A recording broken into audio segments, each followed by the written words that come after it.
Welcome to this lesson of boiling temperature of water in different altitudes. For this, we're going to work with this equation, Clausius-Clapeyron equation.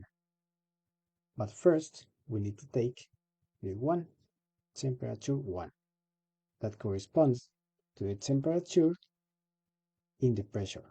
What pressure? In this altitude. We can take different altitudes, yeah?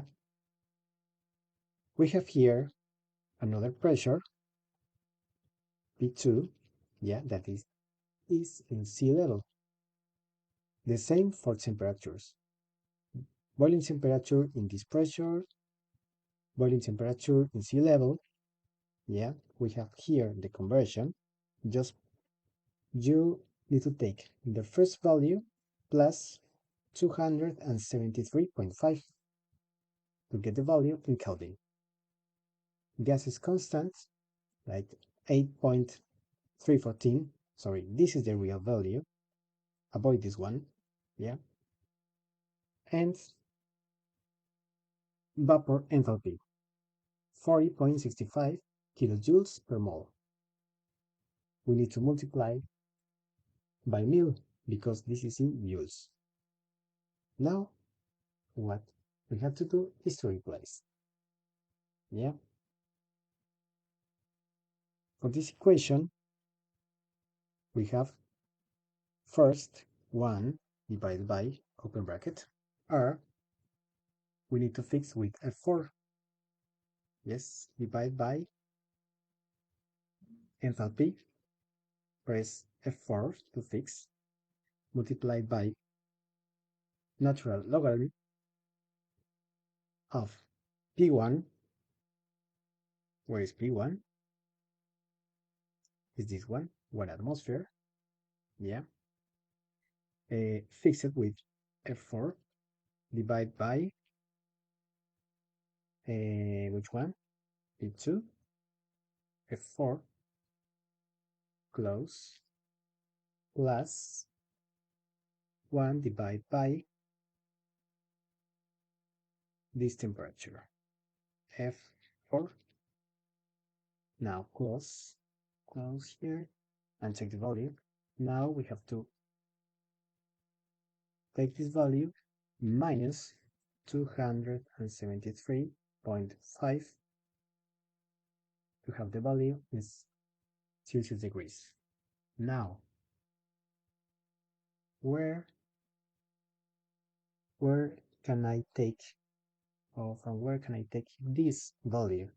Remember, in a previous lesson, we built a chart and learned to calculate the pressure in different altitudes. Yeah, so we're going to take the pressure that belongs to this altitude. Yeah, for example, we have here 2,600 meters above sea level.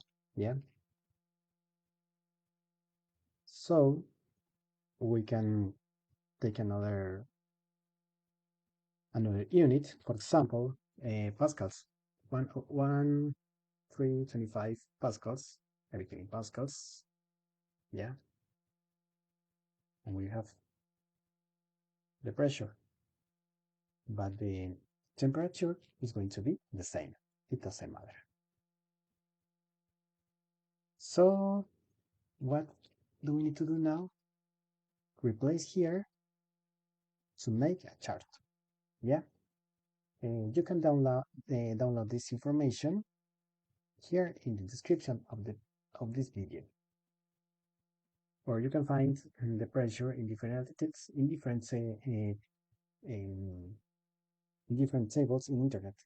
Yeah. Now, let's take this function, paste here, but just change the value of P2, this one. I'm going to take this value now. Now, just replace for each one. Yeah. Now we can take those variables, but remember that in the axis, we need to cut. Control X and paste. Now to make the chart, select those and insert a dispersion like this one. Yeah. Now we need to add labels and we have finished. As you can see, I have temperature in X values and in Y we have altitude. But we need to place this in Celsius degrees. So minus 273.15 and replace, and we will have the same value. Yeah. Now you can take this. Now you can try it. Thanks for watching. Subscribe for more videos and see you later.